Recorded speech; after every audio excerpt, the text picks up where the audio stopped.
Good morning to all. നമുക്കിന്ന് പഠിക്കാനുള്ള topic creditors turnover ratio.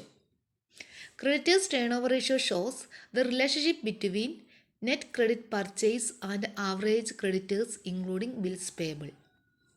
Net credit പർച്ചേസും average ക്രെഡിറ്റേഴ്സും തമ്മിലുള്ള റിലേഷൻഷിപ്പിനാണ് ക്രെഡിറ്റേഴ്സ് ടേൺ ഓവർ റേഷ്യോ എന്ന് പറയുന്നത്. നെറ്റ് ക്രെഡിറ്റ് പർച്ചേസും ആവറേജ് ക്രെഡിറ്റേഴ്സ് തമ്മിലുള്ള റേഷ്യോ അല്ലെങ്കിൽ റിലേഷൻഷിപ്പാണ് ക്രെഡിറ്റേഴ്സ് ടേൺ ഓവർ റേഷ്യോ എന്ന് പറയുന്നത്. നമുക്കറിയാം, നമ്മൾ ക്രെഡിറ്റ് പർച്ചേസ് നടക്കുമ്പം വരുന്ന വ്യക്തികളാണ് ക്രെഡിറ്റേഴ്സ്. പണം നമ്മൾ സാധനങ്ങൾ കടത്തിന് പർച്ചേസ് ചെയ്യുമ്പോൾ ബിസിനസ് ഫേം സാധനങ്ങൾ റോ മെറ്റീരിയൽസ് കടത്തിന് ക്രെഡിറ്റായിട്ട് പർച്ചേസ് ചെയ്യുമ്പം വരുന്ന വ്യക്തികളാണ്, അല്ലെങ്കിൽ പണം കൊടുക്കാനുള്ള വ്യക്തികളെയാണ് നമ്മൾ ക്രെഡിറ്റേഴ്സ് എന്ന് പറയുന്നത്. അപ്പോൾ ആ ക്രെഡിറ്റേഴ്സും അതുപോലെ തന്നെ നെറ്റ് ക്രെഡിറ്റ് പർച്ചേസ് തമ്മിലുള്ള റിലേഷൻഷിപ്പാണ് creditors turnover ratio. This ratio indicates the number of times the creditors are paid.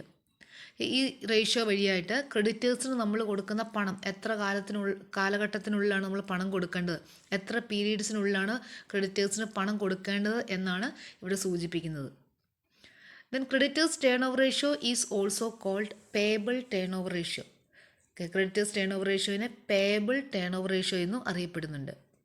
ഇത് കണ്ടുപിടിക്കാൻ വേണ്ടിയുള്ള ഫോർമുല ഇതാണ്: creditors turnover ratio is equal to net credit purchase divided by average creditors including bills payable. Net credit purchase divided by average creditors including bills payable.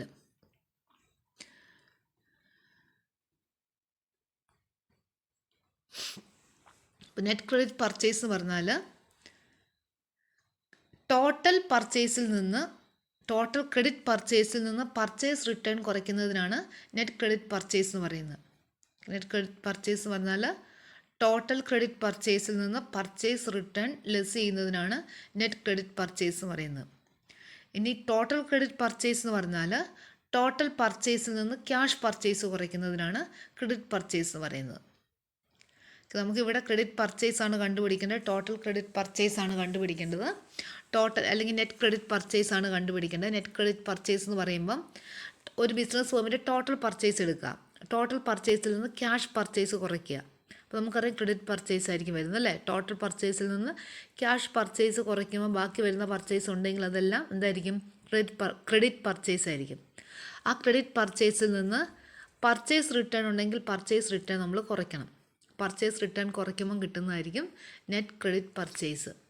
അപ്പം ശ്രദ്ധിക്കുക, net credit purchase കണ്ടുപിടിക്കുന്നത് ഇങ്ങനെയാണ്: business ഫേമിൻ്റെ total പർച്ചേസിൽ നിന്ന് first cash purchase കുറയ്ക്കുക, then cash purchase കുറച്ച് കഴിയുമ്പോൾ നമുക്ക് കിട്ടുന്ന ക്രെഡിറ്റ് പർച്ചേസ് ആണ്. ആ ക്രെഡിറ്റ് പർച്ചേസിൽ നിന്ന് പർച്ചേസ് റിട്ടേൺ കുറയ്ക്കുക. പർച്ചേസ് റിട്ടേൺ കുറയ്ക്കുമ്പോൾ നമുക്ക് എന്ത് കിട്ടും? നെറ്റ് ക്രെഡിറ്റ് പർച്ചേസ് കിട്ടും. അങ്ങനെയാണ് നമ്മൾ നെറ്റ് ക്രെഡിറ്റ് പർച്ചേസ് കണ്ടുപിടിക്കുന്നത്. ഇനി നമുക്ക് കണ്ടുപിടിക്കേണ്ടത് ആവറേജ് ക്രെഡിറ്റേഴ്സ് ആണ്. Average creditors including bills payable എന്ന് പറയുന്നുണ്ട്. ക്രെഡിറ്റേഴ്സിൻ്റെ കൊടുത്ത് ബിൽസ് പേബിൾ ഉണ്ടെങ്കിൽ ബിൽസ് പേബിളും കൂടെ ആഡ് ചെയ്യണം. അപ്പോൾ ആവറേജ് ക്രെഡിറ്റേഴ്സ് ആണെങ്കിൽ ആവറേജ് ക്രെഡിറ്റേഴ്സ് കണ്ടുപിടിക്കുന്നത് opening creditors plus closing creditors divide by 2 ആണ്. ദെൻ ബിൽസ് പേബിളിൻ്റെ ആവറേജ് ബിൽസ് പേബിൾ കണ്ടുപിടിക്കുന്നത് opening bills payable plus closing bills payable divide by 2 ആണ്. ഇനി ഓപ്പണിംഗ് ക്രെഡിറ്റേഴ്സ് അല്ലെങ്കിൽ ഓപ്പണിംഗ് ബിൽസ് പേബിൾ തന്നിട്ടില്ല എങ്കിൽ നമ്മൾ ഈ ക്ലോസിംഗ് ക്രെഡിറ്റേഴ്സ് അല്ലെങ്കിൽ ക്ലോസിംഗ് ബിൽസ് പേബിൾ വെച്ച് ചെയ്താൽ മതി. രണ്ടും തന്നിട്ടുണ്ടെങ്കിൽ ഓപ്പണിങ്ങും ക്ലോസിംഗും തന്നിട്ടുണ്ടെങ്കിൽ നമ്മൾ ആവറേജ് എടുക്കണം, അതല്ല എങ്കിൽ ക്ലോസിംഗ് മാത്രമാണ് എടുക്കേണ്ടത്. അങ്ങനെയാണ് നമ്മൾ average creditors including bills payable കണ്ടുപിടിക്കുന്നത്. ദെൻ നമുക്കിനി അടുത്ത് കണ്ടുപിടിക്കേണ്ടത് ആവറേജ് പേയ്മെൻറ്റ് പീരീഡ് ആണ്. ആവറേജ് പേയ്മെൻറ്റ് പീരീഡ് എന്ന് പറയുന്നത് നമ്മൾ എത്ര കാലം കൊണ്ടാണ് അല്ലെങ്കിൽ എത്ര പീരീഡിനുള്ളിലാണ് ക്രെഡിറ്റേഴ്സിന് പണം കൊടുക്കേണ്ടത്, ആ പീരീഡാണ്. എന്നുവെച്ചാൽ ക്രെഡിറ്റേഴ്സ് ടേൺ ഓവർ റേഷ്യോ നമ്മൾ ടൈംസിൽ, സാധാരണ ക്രെഡിറ്റേഴ്സ് ടേൺ ഓവർ റേഷ്യോ നമ്മൾ ടൈംസിലാണ് കണ്ടുപിടിക്കുന്നത്. ആ ക്രെഡിറ്റേഴ്സ് ടേൺ ഓവർ റേഷ്യോ നമ്മൾ ഡേയ്സിൽ അല്ലെങ്കിൽ മന്ത്സിൽ കണ്ടുപിടിക്കുന്നതിനാണ് ആവറേജ് പേയ്മെൻറ്റ് പീരീഡ് എന്ന് പറയുന്നത്. ക്രെഡിറ്റേഴ്സ് ടേൺ ഓവർ റേഷ്യോനെ മന്ത്സിൽ അല്ലെങ്കിൽ ഡേയ്സിൽ കണ്ടുപിടിക്കുന്നതിനാണ് ആവറേജ് പേയ്മെൻറ്റ് പീരീഡ് എന്ന് പറയുന്നത്. അപ്പോൾ ആവറേജ് പേയ്മെൻറ്റ് പീരീഡ് കണ്ടുപിടിക്കാനുള്ള ഇക്വേഷൻ ആണ് 360 or 12 divided by creditors turnover ratio. 360 or 12 divided by creditors turnover ratio എന്ന് വെച്ചാൽ ഒരു വർഷം നമ്മളിവിടെ 360 or 365 എടുക്കാം. അപ്പോൾ ചില ക്വസ്റ്റനിൽ 360 ഡേയ്സ് എന്നൊക്കെ പറയും. അപ്പോൾ നമ്മൾ 360 ആണ് എടുക്കേണ്ടത്. അതല്ല എങ്കിൽ 365 എടുത്താലും കുഴപ്പമില്ല. അപ്പം 360 അല്ലെങ്കിൽ 365 എടുക്കാം. അത് 360 divide by creditors turnover ratio എന്ന് പറഞ്ഞാൽ നമുക്ക് ഡേയ്സിലുള്ളത് കിട്ടും. ഇനി മന്ത്സിൽ വേണമെങ്കിൽ 12 divided by creditors turnover ratio. അപ്പോൾ ഇങ്ങനെയാണ് നമ്മൾ ക്രെഡിറ്റേഴ്സ് ടേൺ ഓവർ റേഷ്യോ കണ്ടുപിടിക്കാനുള്ള ഇക്വേഷൻസ്. നമുക്കിത് എങ്ങനെയാണ് ഒരു പ്രോബ്ലം ചെയ്യുന്നതെന്ന് നോക്കാം. ക്രെഡിറ്റേഴ്സ് ടേൺ ഓവർ റേഷ്യോൻ്റെ ഒരു പ്രോബ്ലം എങ്ങനെയാണ് ചെയ്യുന്നതെന്ന് നോക്കാം. ക്വസ്റ്റ്യൻ ഇതാണ്. Rani limited purchase goods on cash and credit terms. From the following information calculate credit turnover ratio. Rani സാധനങ്ങൾ പർച്ചേസ് ചെയ്യുന്നത് ക്യാഷിലും ക്രെഡിറ്റിലുമാണ് മേടിക്കുന്നത്. നമ്മളോട് പറയുന്ന ക്രെഡിറ്റേഴ്സ് ടേൺ ഓവർ റേഷ്യോ ആണ് കണ്ടുപിടിക്കാൻ വേണ്ടി പറയുന്നത്. ടോട്ടൽ പർച്ചേസ് വന്നിട്ടുണ്ട് 4,20,000. Cash purchases 40,000. Purchase return 20,000. Creditors at the end of the year 70,000. Bills payable at the end of the year 10,000. Provision for discount on creditors 3,750. നമ്മളോട് പറയുന്ന ക്രെഡിറ്റേഴ്സ് ടേൺ ഓവർ റേഷ്യോ ആണ് calculate ചെയ്യാൻ വേണ്ടി പറഞ്ഞത്. Creditors turnover ratio calculate ചെയ്യാൻ വേണ്ടി equation ഇതാണ്. Net credit purchase divided by average creditors including bills payable അല്ലേ. നെറ്റ് ക്രെഡിറ്റ് പർച്ചേസ് കണ്ടുപിടിക്കുന്നത്. നെറ്റ് ക്രെഡിറ്റ് പർച്ചേസ് എങ്ങനെ കണ്ടുപിടിക്കുന്നത്? നമ്മൾ ആദ്യമേ ടോട്ടൽ പർച്ചേസ് എടുക്കണം. ടോട്ടൽ പർച്ചേസിൽ നിന്ന് ഫസ്റ്റ് നമ്മൾ ക്യാഷ് പർച്ചേസ് കുറയ്ക്കുക. ടോട്ടൽ പർച്ചേസ് 4,20,000 ആണ്. അതിൽ നിന്ന് ക്യാഷ് പർച്ചേസ് കുറയ്ക്കുമ്പോൾ നമുക്കറിയാം ക്രെഡിറ്റ് പർച്ചേസ് വരും അല്ലേ. ആ ക്രെഡിറ്റ് പർച്ചേസിൽ നിന്ന് പർച്ചേസ് റിട്ടേൺ കുറയ്ക്കുമ്പോൾ നെറ്റ് ക്രെഡിറ്റ് പർച്ചേസ് വരും. അപ്പോൾ നെറ്റ് ക്രെഡിറ്റ് പർച്ചേസ് കണ്ടുപിടിക്കാനുള്ള equation total purchase minus cash purchase minus purchase return ഈ രീതിയിൽ. Okay, total purchase minus cash purchase. Total പർച്ചേസിൽ നിന്ന് ക്യാഷ് പർച്ചേസ് ലെസ് ചെയ്യുമ്പം നമുക്ക് ക്രെഡിറ്റ് പർച്ചേസ് കിട്ടുന്നു. ക്രെഡിറ്റ് പർച്ചേസിൽ നിന്ന് പർച്ചേസ് റിട്ടേൺ കുറയ്ക്കുമ്പോൾ നെറ്റ് ക്രെഡിറ്റ് പർച്ചേസ് കിട്ടുന്നു. അപ്പോൾ എങ്ങനെയാണ് ഇവിടെ total purchase 4,20,000 minus cash purchase 40,000 then purchase return 20,000 that is 3,60,000. നമുക്ക് 3,60,000 കിട്ടുന്നു. നെറ്റ് ക്രെഡിറ്റ് പർച്ചേസ് 3,60,000 കിട്ടുന്നു. ഇനി average creditors including bills payable ആണ് അല്ലേ. അപ്പോൾ ആവറേജ് ക്രെഡിറ്റേഴ്സ് എന്ന് പറയുമ്പം ഓപ്പണിംഗ് ക്രെഡിറ്റേഴ്സും ക്ലോസിംഗ് ക്രെഡിറ്റേഴ്സും ഉണ്ടെങ്കിൽ അതിൻ്റെ ആവറേജ് കണ്ടുപിടിക്കണം.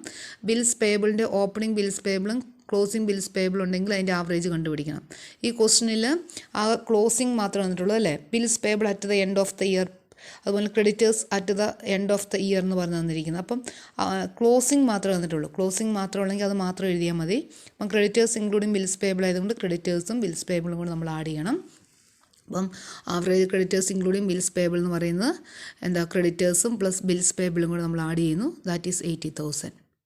Then creditors turnover ratio കണ്ടുപിടിക്കണം. ക്രെഡിറ്റേഴ്സ് ടേൺ ഓവർ റേഷ്യോ എങ്ങനെ കണ്ടുപിടിക്കുന്നത്? Net credit purchase divided by average creditors including bills payable 3,60,000 divide by 80,000 that is 4.5 കിട്ടുന്നു. 4.5 ടൈംസ് എന്ന് എഴുതണം. നമ്മൾ ടേൺ ഓവർ റേഷ്യോ അല്ലെങ്കിൽ ആക്ടിവിറ്റി റേഷ്യോ നമ്മൾ ടൈംസിലാണ് കാണിക്കേണ്ടതുകൊണ്ട് 4.5 ടൈംസ് എന്ന് പറഞ്ഞ് എഴുതണം. 4.5 ടൈംസ്. നമ്മൾ കണ്ടുപിടിക്കേണ്ട ആവറേജ് പേയ്മെൻറ്റ് പീരീഡ് ആണ്. ആവറേജ് പേയ്മെൻറ്റ് പീരീഡ് ഡേയ്സിലോ മന്ത്സിലോ നമുക്ക് കണ്ടുപിടിക്കാം. ഇവിടെ ഡേയ്സിലാണ് കണ്ടുപിടിച്ചിട്ടുള്ളത്. അപ്പം ഡേയ്സിൽ നമ്മൾ 360 ഡേയ്സേ എടുത്തിട്ടുള്ളൂ. അപ്പോൾ എങ്ങനെയാണ് 360 divided by creditors turnover ratio ആണ്. Average payment period is equal to 360 divide by creditors turnover ratio. 360 divide by creditors turnover ratio എത്രയാണ്? 4.5 ടൈംസ്. അപ്പം 360 divide by 4.5 that is 80 days. ഇനി നമുക്ക് ആവറേജ് പേയ്മെൻറ്റ് പീരീഡ് മന്ത്സിൽ കണ്ടുപിടിക്കാം. മന്ത്സിൽ എങ്ങനെ കണ്ടുപിടിക്കുന്നത്? 12 divide by creditors turnover ratio. 12 divide by 4.5 വരും.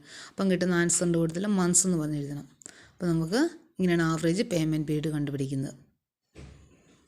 Okay.